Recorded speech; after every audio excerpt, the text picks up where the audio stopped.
In this chapter, the story takes place mainly in the Ka family's house, focusing on a busy, rainy Saturday when the children decide to have fun indoors. Miss Pettingill, a funny and kind old lady, is working in a small back room at the Ka's house. She comes to help with sewing and mending, and everyone likes her very much. She is small, wiry, and has a face full of wrinkles that make her look like a baked apple. She wears spectacles and a cap, and her tongue is unusually hung in the middle, which her nephew Phil finds very curious. Miss Pettingill always brings many of her treasures with her: her plate, a set of old spoons and a special butter knife, a big family Bible, a red pin cushion, photographs of her family and friends, bottles of herbal teas, and her tortoiseshell cat, Tom, who rules over her. She is very careful about her belongings and fears burglars, but she loves visiting the cars because of their lively children.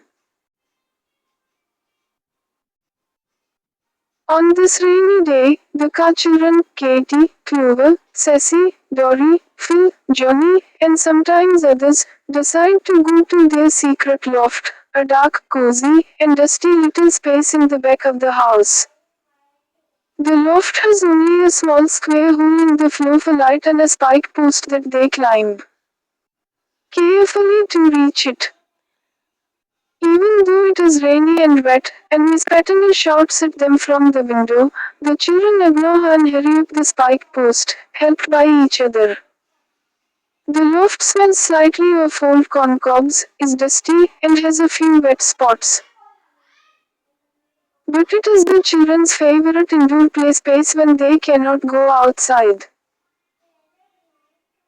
Katy brings a large black bottle without a cork, and the other children bring cookies to the loft.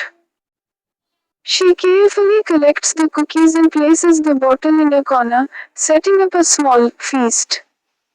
Then the children begin their usual games and literary activities.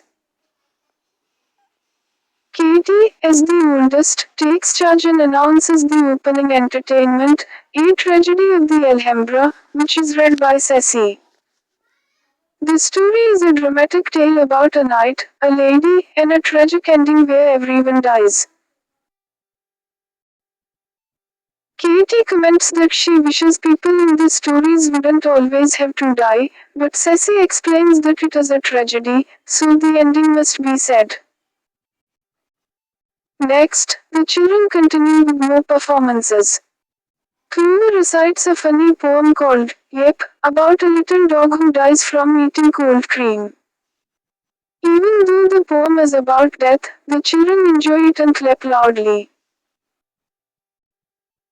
Then Elsie and Joanna recite their scripture verses, which is a playful rearrangement of Bible stories for young children. Johnny, the youngest, finds it hard to recite without laughing, and Dory chooses a gloomy hymn about tombs and death, which makes Phil cry. Katy scolds Dory for frightening the younger children and encourages everyone to focus on the feast instead. After all the literary exercises, the children enjoy their small feast. They drink from the black bottle, which contains warm vinegar and water, but in their imagination, each child gives it a fancy name like raspberry shrub, ginger pop, or hydromel, making it feel like a magical drink. They also eat the cookies with caraway seeds and long cinnamon sticks, laughing and enjoying themselves. Finally, they play a game of stagecoach in the loft, having so much fun that they barely feel hungry when the tea bell rings. When the family gathers for supper, Dory even says he isn't hungry because of the feast they had in the loft. Dr. Ka wonders if he is sick, but Katy explains that it's only because of their loft feast. All the children happily tell their parents that they had a splendiferous time. In In this chapter, the main focus is on the children's creativity, imagination, and their ability to entertain themselves even on a rainy day.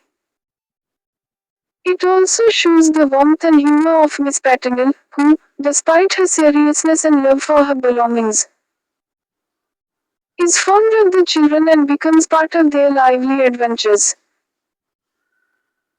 The story emphasizes family love, teamwork among the siblings, and the joy of simple pleasures like storytelling, poems, and shared treats in a secret hideaway.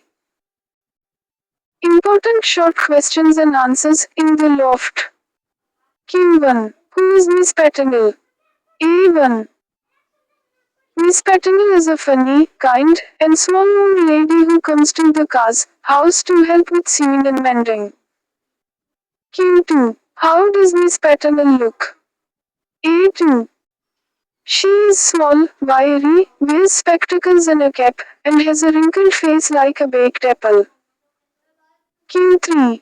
What is unusual about Miss Petingill's tongue? A3. Her tongue is hung in the middle, which the children, especially Phil, find very curious. Q4. What things does Miss Petingill always bring with her? A4. She brings her plate, spoons and a special knife, her cat Tom, a family Bible, a red pin cushion, photographs, bottles of up teas, and small boxes and jars. Q5. Who is Tom? A5. Tom is Miss Petingill's tortoiseshell cat. He is very important to her and always sits in the best place. Q6. Where do the children go to play on rainy Saturdays? A6. They go to a small, dark loft at the back of the house. Q7. How do the children reach the loft? A7. They climb a tall wooden post with spikes, helped by each other. Q8. Why does Miss Petingill scold the children? A8. Because they go out in the rain and might get wet. Q9. What does Katy carry to the loft? A9. Katy carries a large black bottle without a cork. Q10. What do the other children carry? A10. They carry cookies in each hand. Q11. What is the first activity in the loft? A11. The first activity is a story called A Tragedy of the Alhambra, read by Sassy. Q12. What happens in A Tragedy of the Alhambra? A12. The story is sad, everyone dies, including the knight, the lady, and her father. Q13. How does Katy react to the story? A13. She thinks it is too sad and wishes the people didn't always die. Q14. What poem does Clover recite? A14. Clover recites, Yep, about a little dog who dies from eating cold cream. Q15. What are scripture verses? A15. They are funny and simple Bible stories written by Elsie and Joanna for young children. Q16. Who laughs while reciting the scripture verses? A16. Johnny laughs and hides her face because she finds it funny. Q17. What hymn does Dory recite? A17. He recites a gloomy hymn about tombs and death, which makes Phil cry. Q18. How do the children enjoy the feast? A18. They drink vinegar and water from the bottle, eat cookies with caraway seeds, and have cinnamon sticks.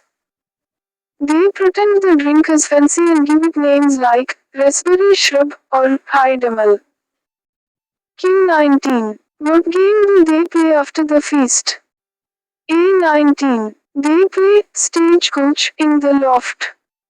QBs. How do the parents react to the children after the loft feast? ABs. Doctor. Carl's surprised Dory isn't hungry, but Katy explains they had a splendiferous time in the loft. Q-Ickies. Why is the loft special to the children? A. Keys. It is their secret play place where they can have fun, tell stories, and play games safely indoors. Q. Bias. What lesson does the chapter show? A. Bias. The chapter shows the importance of imagination, teamwork, family fun, and enjoying simple pleasures even on rainy days.